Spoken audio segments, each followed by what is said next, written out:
देखो ऐसा है, ये जो समरावता की घटना हुई है उसका सबसे बड़ा कारण ये है कि जो पिछली सरकार में 2021 में जिले बनाए, तहसील बनाई, उपखंड कार्यालय बनाए, पुनः सत्ता में आने की दृष्टि से घने लोभ दिए, ऐसे ऐसे जिले बना दिए जो ग्राम पंचायत मुख्यालय है। तो उस कारण केवल समरावता ही नहीं, 5 ग्राम पंचायत ऐसी हैं जो 85 किलोमीटर दूर उनियारा से हटाकर देवली में लगा दी। अब हम तीनों मंत्रियों ने बैठ के प्रतिनिधिमंडल से चर्चा की है, समरावता के हैं और 4 ग्राम पंचायतों के 4 सरपंच हैं। केवल समरावता ही नहीं, करीबन टोटल 28 गांव बन जाएंगे। क्यों भाई? हाँ जी, 5 पंचायतों के, तो उन सभी गांवों को उनियारा में मिलाए जाने की सहमति प्राय बन गई है। इसी प्रकार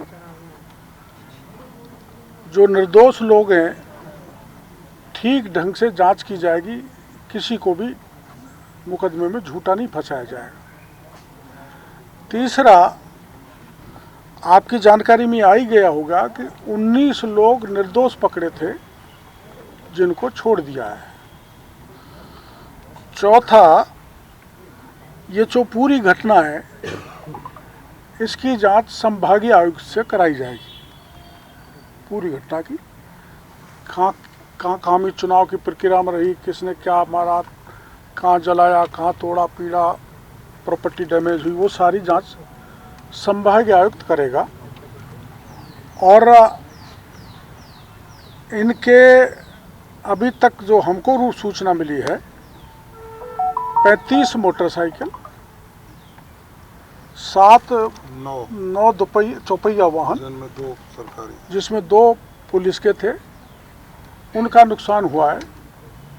इनसे और पूछ लिया जाएगा गांव वालों से, आसपास के किसी भाई का। इनका तो केवल मोटरसाइकिलों में कितनी मोटरसाइकिल? 7, बाकी सब बाहर की थी।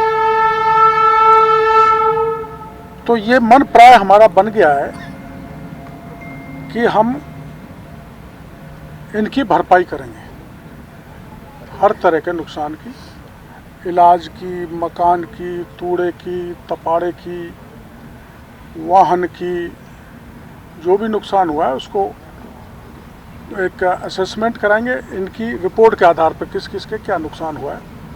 और फिर मुख्यमंत्री जी से हम अब तीनों मिलने जा रहे हैं और ये सिद्धांततः सहमति है कि इनको किसी प्रकार की कोई परेशानी नहीं होगी। जो भी हमारे यहाँ दुर्घटना जो हुई थी उनका नाम बताइए। मेरा नाम शंकर लाल मीणा है, ग्राम समरावता में रहता हूँ मैं। जो भी हमारे यहाँ हमारी मांगे थी, तीनों मंत्री साहब ने मान ली गई है। वो हमारे को अब कोई भी वहाँ फालतू राजनीति करने की जरूरत नहीं है और हमारा पूरा आश्वासन दे दिया गया और हमारी मांगों को स्वीकार कर लिया गया। हमारे गांव के अंदर कोई फालतू राजनीतिक नहीं होने देंगे। क्या मांग है?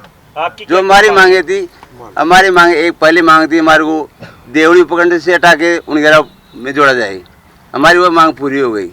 हमारी दूसरी मांग थी कि जो हमारे निर्दोष बच्चे हैं उनको छोड़ा जाए।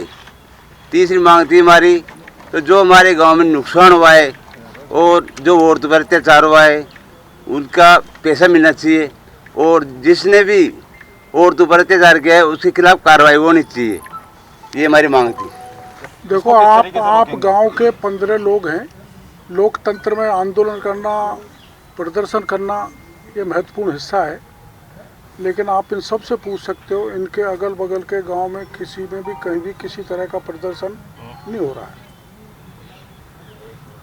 आपको सुनाई दे रहा है, हल्के फुल्के हो रहे हैं, इतना तो लोकतंत्र में चलता है। डॉक्टर साहब, 11 बजे की घटना थी, उसके बाद में रात तक गिरफ्तारी नहीं हुई। ये जांच का विषय है, इसलिए डिविजिलेंट कमिश्नर इसे पूरे प्रकरण की जांच करके सरकार को रिपोर्ट देगा, तदनुकूल सरकार कार्रवाई करेगी। क्यों लग रहा था जुडिशियल इंक्वायरी होनी चाहिए इस पूरे मामले की? पहले क्या वजह थी?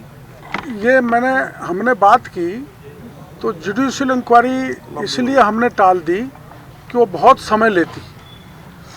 और न्याय समय पे नहीं मिलता तो लोग अधीर हो जाते।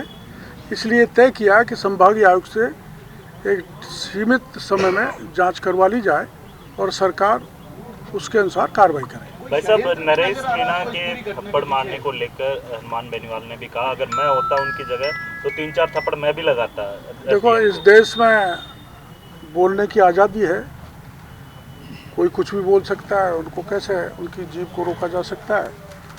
उनका नज़रिया ये है, हमारा नज़रिया ऐसे नहीं है, ऐसे डेमोक्रेसी में होना नहीं चाहिए। ऐसा वो गांव वाले कह रहे हैं कि पुलिस वालों ने हिंसा करी, पुलिस वालों ने घरों में आग लगाई, बाइक्स में आग लगाई, गाड़ियों में आग लगाई। अब ऐसे पुलिसकर्मियों को चिन्हित कौन करेगा? जो संभागीय आयुक्त हैं वो जांच करेंगे या संभागीय आयुक्त करेंगे? आपको ध्यान होगा कि मेरे साथ उदयपुर में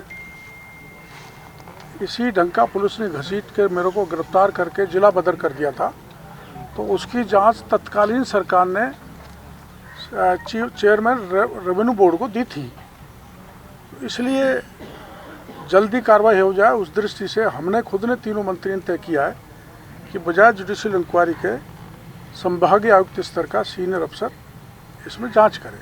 डॉक्टर साहब, कार्रवाई जो है वो एक तरफा क्यों? क्योंकि दोषी कोई भी हो, सब पर कार्रवाई होनी चाहिए। नरेश मीणा हो, उसके समर्थकों या फिर प्रशासन के लोग, ये तो सरकार का मुद्दा है, लेकिन अगर देखा जाए तो ये दो समाजों का मुद्दा बन के रह गया है। नहीं, कहीं कोई समाज का नहीं है।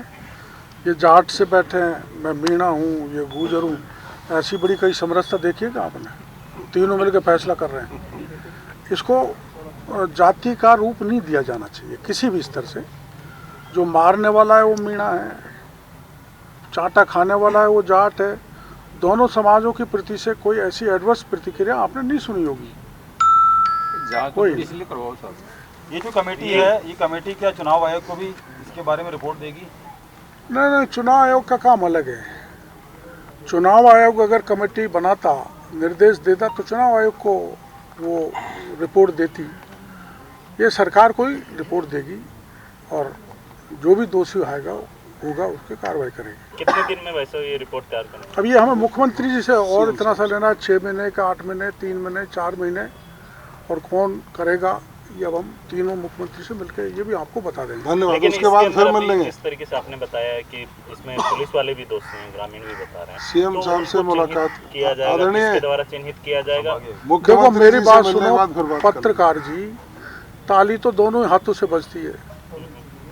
अब फिर मेरा डॉक्टर साहब कैसा बोलते हैं, मेरे को नहीं बोलना चाहिए। हरदेव जोशी जी एक मुख्यमंत्री हुए थे हमारे, तो यूँ ताली बजाते थे यूँ, क्योंकि वो बेचारा, उनके हाथ नहीं था, एक हाथ नहीं था।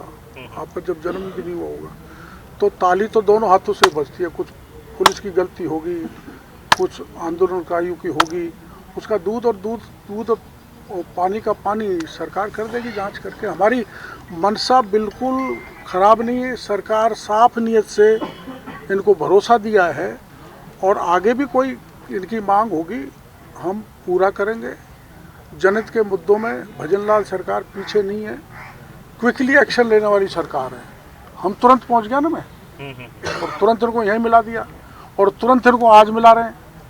तो जनता का संतुष्ट करने का तरीका यही है। आखिरी सवाल, कमेटी आपने आश्वासन दिया था, उसमें क्या कुछ रहने वाला है? ऐसा ही भर्ती करिए। अब उसमें मैं तो भाई देखो, मुख्यमंत्री या ये कमेटी के लोग ही बता सकते हैं, मेरे को तो जानकारी नहीं होगी। आपने युवाओं को आश्वासन दिया था भाई साहब? कौन? आपने 14 तारीख को मुख्यमंत्री से मिलवाएंगे। आपने युवाओं का आश्वासन दिया था कि 14 तारीख को मिलवाएंगे। आज मिल रहा हूँ ना।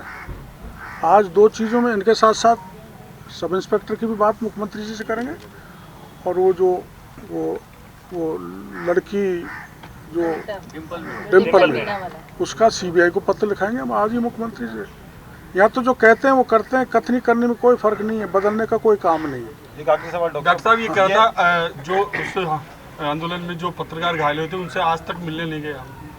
यार क्या कारण देखो, रहा? मेरी बात सुनो, मेरी कोई दुश्मनी नहीं है उनसे। 4 बार बात कर ली है ना, और मेरे को कैमरा दे रहा हूँ, फिर भी आप मेरे खोपड़े में पत्थर मार रहे हो, कोई मिलने नहीं गए। ऐसा तो आखिरी सवाल डॉक्टर साहब, ये जो कमेटी है, ये पूरी जो घटनाक्रम हुआ पॉलिटिकल सपोर्ट था, ये सब जानते हैं, तो क्या उसकी भी जांच करेगी कि इसका किसका हर एंगल की, किसका हाथ था, कौन किसके पीछे था, हर एंगल की कमेटी। बहुत बहुत धन्यवाद। इसको षड्यंत्र बता रहे हैं।